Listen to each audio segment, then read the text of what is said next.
que ton nom soit sanctifié, que ton règne vienne, que ta volonté soit faite sur la terre comme au ciel. Donne-nous aujourd'hui notre pain quotidien. Pardonne-nous nos offenses comme nous pardonnons à ceux qui nous ont offensés. Et ne nous soumets pas à la tentation, mais délivre-nous du mal. Amen. Je vous salue Marie, pleine de grâce. Le Seigneur est avec vous. Vous êtes bénie entre toutes les femmes, et Jésus, le fruit de vos entrailles, est béni. Marie, Mère de Dieu, priez pour nous pauvres pécheurs, maintenant et à l'heure de notre mort. Je vous salue Marie, pleine de grâce. Le Seigneur est avec vous. Vous êtes bénie entre toutes les femmes, et Jésus, le fruit de vos entrailles, est béni. Mère de Dieu, priez pour nous pauvres pécheurs, maintenant et à l'heure de notre mort. Je vous salue Marie, pleine de grâce. Le Seigneur est avec vous.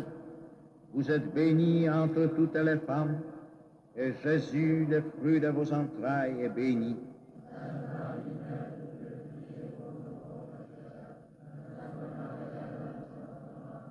Je vous salue Marie, pleine de grâce. Le Seigneur est avec vous. Vous êtes bénie entre toutes les femmes, et Jésus, le fruit de vos entrailles, est béni.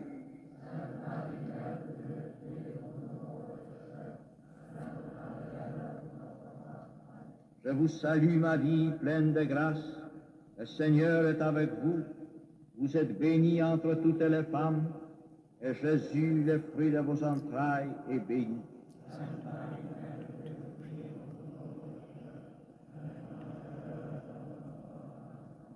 Je vous salue Marie, pleine de grâce.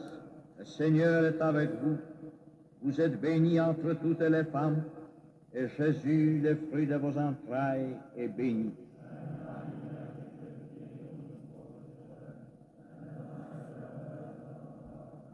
Je vous salue Marie, pleine de grâce. Le Seigneur est avec vous.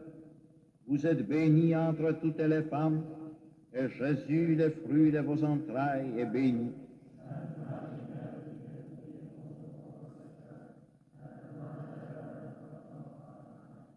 Je vous salue Marie, pleine de grâce. Le Seigneur est avec vous. Vous êtes bénie entre toutes les femmes, et Jésus, le fruit de vos entrailles, est béni.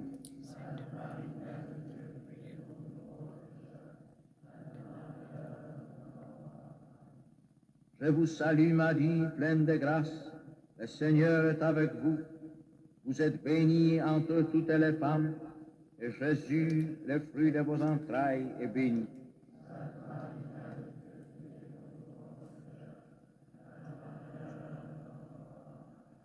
Je vous salue Marie, pleine de grâce. Le Seigneur est avec vous. Vous êtes bénie entre toutes les femmes, et Jésus, le fruit de vos entrailles, est béni.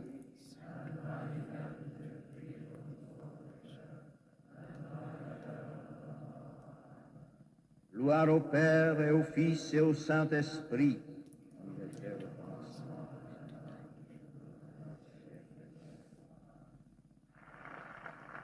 Il nous faut préparer pour demain un monde qui soit à la hauteur de l'homme dans toutes ses dimensions. J'ai imploré Marie, la mère du Rédempteur de l'humanité, pour la destinée humaine et spirituelle de tous les hommes. Ma bénédiction apostolique est un témoignage de cette sollicitude. À tous, je la donne de grand cœur au nom du Père et du Fils et du Saint-Esprit. Chers frères et sœurs, me voici devant vous, devant l'apparition de notre mère Marie de Magdala, qui donc, rejointe par Jésus, son mari, Maman Marie, Thérèse d'Avila, nous avons prié ensemble ce matin. Et vous avez vu que j'ai fait des coupures. Quand vous allez recevoir les vidéos, J'ai essayé de prendre chaque séquence afin que nous puissions méditer comme il nous a conseillé. Me voici, bien sûr, enveloppé par cette lumière divine qui nous apporte les merveilles que nous vivons. Pour la sortie du chaos de son peuple et le salut du monde entier. Et comme il l'a promis, rien ne sera plus comme avant. Le Seigneur vient sauver son peuple choisi. Le sort de l'ignorance de sa connaissance et lui redonne sa souveraineté dans le temps. Nous sommes tous descendants d'Adam et Ève. Et au berceau de l'humanité, nous avons le mont du char de Dieu, où Enoch est monté au ciel sans être enterré. Et c'était aussi là où a commencé l'exploitation de l'homme par l'homme, où la colonisation a commencé. Et c'est à cette porte de non-retour qui se trouve au pied du mont du char de Dieu, à l'embouchure de ce fleuve que les explorateurs ont nommé Camarouès, le nom qui a été donné à notre pays. Mais je vous dis, ce n'était pas ce nom. Nous sommes le peuple du mont du char de Dieu. Et c'est là où se trouve la porte de non-retour, au village qui était appelé Victoria, mais qui était appelé aussi par nous, les autochtones, Bimbia. Bimbia, qu'est-ce que ça veut dire? Bimbia veut dire qu'on nous frappait. Il nous frappait, c'était très difficile pour embarquer les princes et les princesses qu'on a pris au pied du mont du char de Dieu. Ce sont des hommes et des femmes très fortes. Demandez aux Camerounais. La force nous a été ravie. Notre parole nous a été ravie. C'est-à-dire la langue que nos aïeux ont reçue de Dieu Tout-Puissant. Et cette langue-là s'appelle Ndomo, dont je porte le nom. Et ce nom, je l'ai eu du sein de ma mère. Je n'étais pas encore née, comme vous le lirez dans Isaïe, vers qui le Seigneur m'a envoyé pour que je comprenne ma mission sacrée et moi-même mon identité. Je suis donc allée à la recherche de mon identité de par le monde entier pour comprendre qui je suis et que veut dire le nom que je porte. Je l'ai retrouvé à Tombouctou. Avant toutes les ruines, j'ai contacté l'UNESCO parce que je voulais aller au Mali, à Tombouctou. Je n'ai pas pu. Tout a été détruit, mais Dieu vous dit que ce qu'il a créé ne peut jamais être détruit. Il m'a fait retrouver les reliques, ce que j'ai appelé le trésor caché. Et j'ai multiplié les trésors cachés dans ma thèse de doctorat en économie mondiale. Pour connaître le monde, il faut connaître la religion. Pour connaître le monde, il faut connaître l'histoire de la création divine. Si vous n'avez pas ces deux leçons-là, vous ne pouvez pas être expert en économie mondiale. Et si vous n'avez pas cette lumière du Seigneur qui vous montre les chemins par où sont passés nos aïeux dans les chaînes d'esclavage, vous n'avez pas encore compris le monde.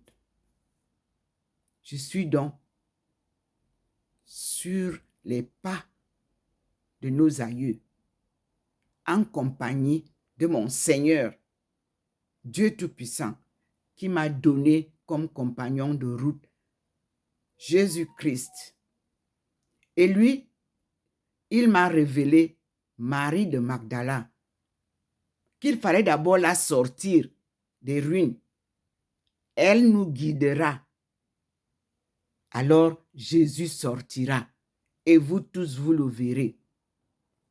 Il est donc temps que les églises qui se sont multipliées de par le monde, parce qu'il répète qu'il n'a pas encore son église, parce que son église a été détruite et Saint-Pierre assassiné avec tous les autres disciples. Il revient donc rétablir son église appelée universelle. Voilà le nom. Là, il rassemblera tout le monde. Alors, c'est pour ça qu'il m'a envoyé chez les Baha'i. Mais pas les Baha'i de partout, parce que même ici, quand moi je présente les documents des Baha'i, on est perdu là, ici. Aux États-Unis, on a l'histoire des Baha'i. Que Enoch Olinga était venu pour implanter à la porte de non-retour. Cela lui a été difficile. Et je vous rappelle que Dieu a marqué un point. Enoch Olinga a épousé une fille de Limbe, parce qu'aujourd'hui, Victoria s'appelle Limbe. J'espère que mes frères et sœurs du Sud-Ouest vont nous aider à retrouver la famille de cette fille camerounaise de la zone du Sud-Ouest. Précisément, Limbe aujourd'hui, mais c'était Victoria. Et elle était de Bimbia. Donc, le Seigneur nous montre les merveilles des trésors cachés par les hommes. Dieu n'est pas un homme pour mentir. Et devant lui, il n'y a aucun cloisonnement. C'est-à-dire que même les montagnes, même les rochers, il les fend et il passe. Mes frères et sœurs, c'est lui qui choisit à qui donner sa parole. C'est lui qui forme les prophètes. C'est lui qui vous donne ses paroles de vérité. Maintenant, il se rapproche de nous. Et il a choisi une pauvre des pauvres de ces créatures. Parce que si vous n'êtes pas choisi par Dieu, vous ne pouvez pas conduire l'œuvre de Dieu. On ne recrute pas les prêtres. Les prêtres sont appelés par Dieu.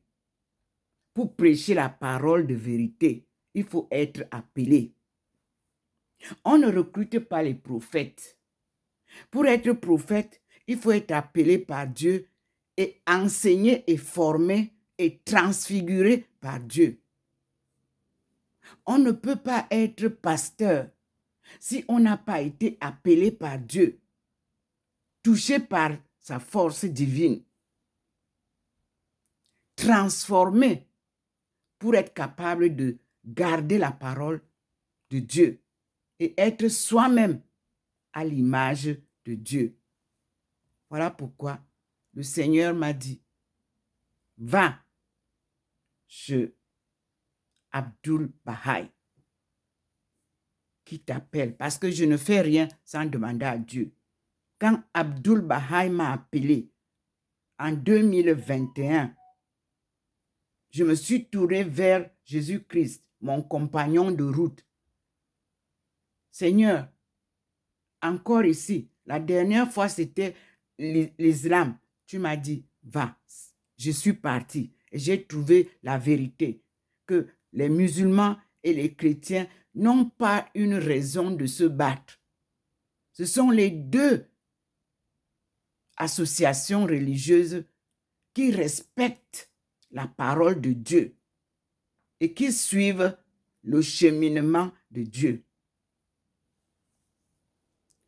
Je continue à vous dire que nous sommes aujourd'hui le 9 février 2024. Ma marche a commencé le 10 août 1985, lorsque le Seigneur m'a appelé en plein sommeil par cette même voix et cette même lumière que je vois tous les jours.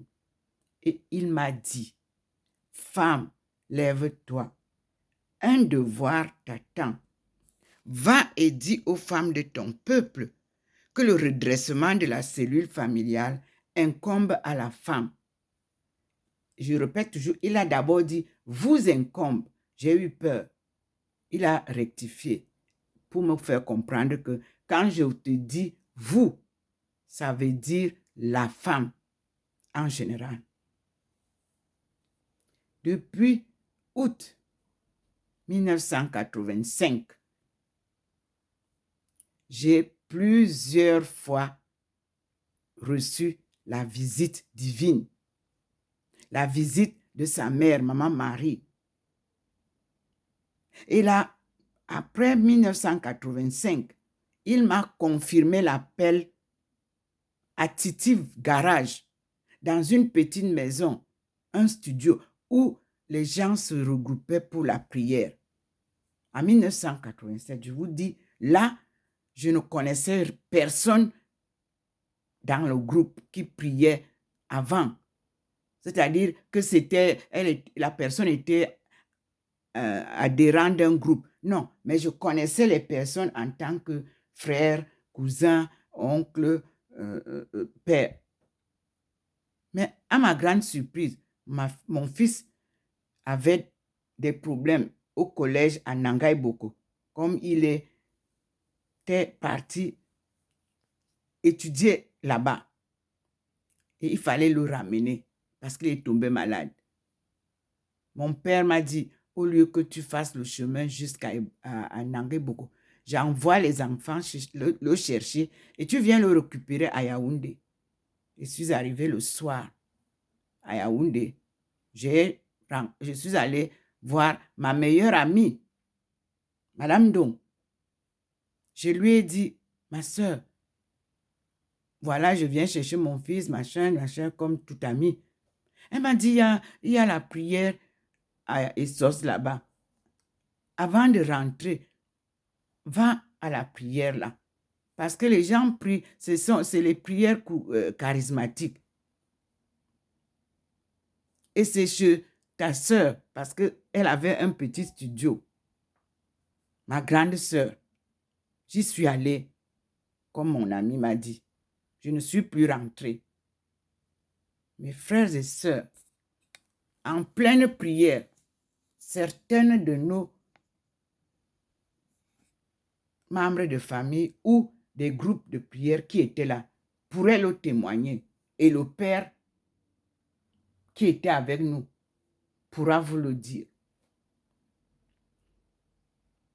Au moment où la prière a commencé, ça n'a même pas fait 20 minutes de prière. J'ai vu la lumière qui a clignoté à l'angle, comme la lumière qui avait clignoté à l'ambassade d'Arabie Saoudite. Puis la voix a tonné.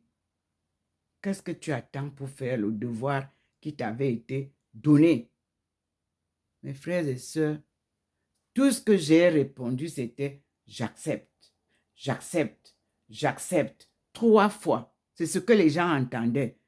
Puis, je me suis mise à trembloter comme les feuilles d'arbres au souffle d'un vent violent. J'avais un ensemble en soie faire. J'étais complètement trempée. La sueur a coulé sur moi. J'ai tremblé, mais la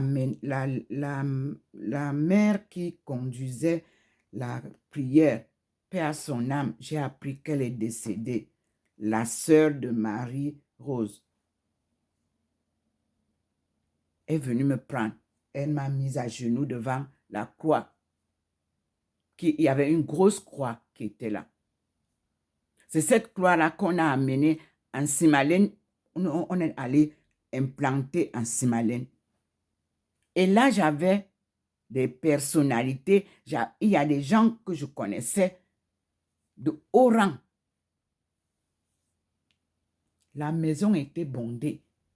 Je ne peux pas vous dire mieux que ce que je viens de vous dire. Et puis après, quand j'ai fini de trembler, et je me suis remise, le père qui organisait la messe avec la messagère, je ne sais pas comment on l'appelait, elles m'ont prise, on est allé dehors avec un responsable du ministère de la Justice qui est décédé, mon oncle, paix à son âme. Nous sommes sortis.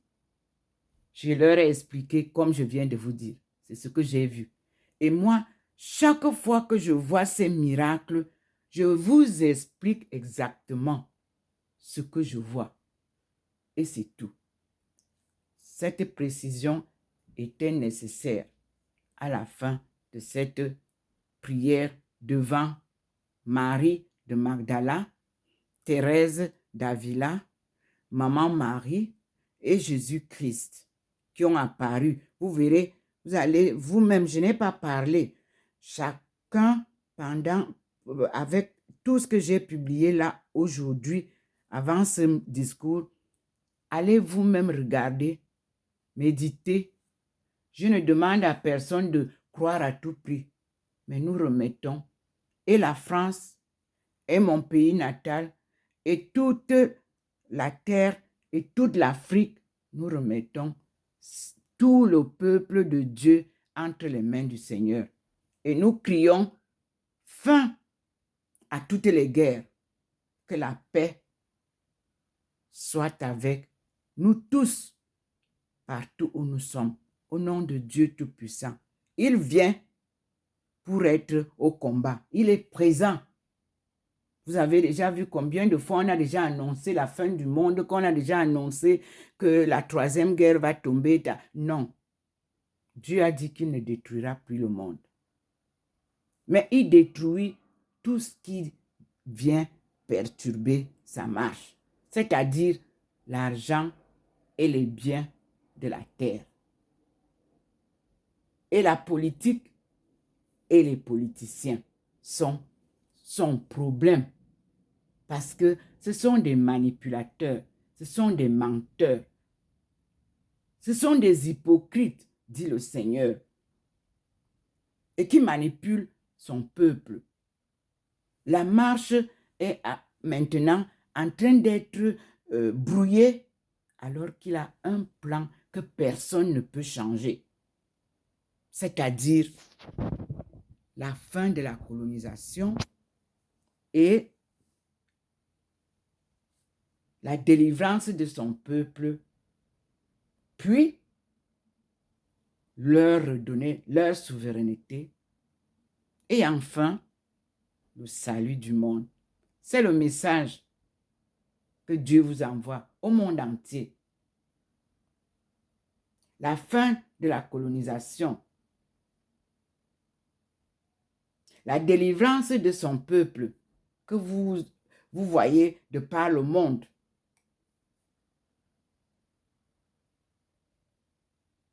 Leur redonner leur souveraineté. Et enfin, nous aurons le salut du monde. Tant que vous retardez la sortie du chaos des peuples d'Afrique, nous n'aurons pas de paix. C'est le peuple de Dieu que vous voyez, que vous trimballez dans toutes les rues du monde entier. C'est le peuple saint. Merci Seigneur. Et merci Maman Marie Magdala. Et nous allons découvrir où est Magdala, la ville de Magdala. Parce que nous parlons de l'histoire là sans comprendre. Nous allons comprendre pourquoi elle s'appelle Marie de Magdala et pourquoi elle se retrouve cachée de l'église. Alors que l'église nous dit dans les 4 évangiles que c'est l'apôtre préféré de Jésus. Et c'est l'apôtre des apôtres. Et que c'est elle qui est venue nous annoncer, c'est-à-dire au monde, la résurrection de Jésus. Comment comprendre qu'on refuse de nous sortir cette histoire-là?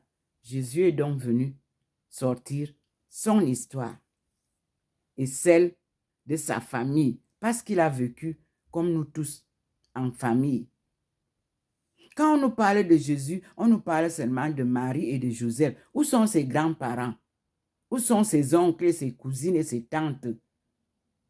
C'est une riche histoire qui mérite d'être connue, dit le Seigneur. Me voici devant le Seigneur. Vous-même, vous voyez, la lumière est là. La voilà. Et je retourne pour vous la donner, afin que nous puissions tous être baignés de cette lumière qui m'entoure. Tout ce que Dieu nous fait percevoir, c'est pour nous faire comprendre qu'il se rapproche de nous pour nous soigner, pour nous récupérer. Je m'assieds à l'endroit que vous savez souvent. Me voici assise et vous avez la belle lumière qui est là. Et je tourne pour terminer. Voici d'où nous vient la lumière. Comme vous le voyez, c'est ici. Vous voyez, le scintillement est là, au balcon. Ce scintillement n'est pas le vent qui souffle. Non, mesdames. Et voici ici la Trinité sainte que le Seigneur a décidé de représenter. C'est lui qui utilise. Il peut utiliser n'importe qui, n'importe quoi pour nous parler. Mes frères et sœurs, nous nous arrêtons donc ce matin ici et nous disons merci au Seigneur. Voilà le derrière, vous voyez vous-même, là où je suis assise, comment c'est illuminé.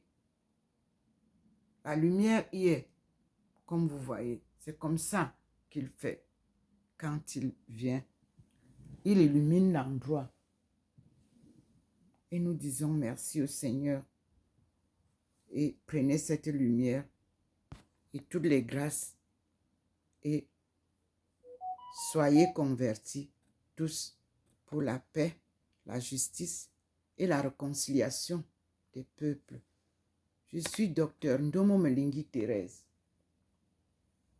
né à Ndindin, au Bala, au Cameroun.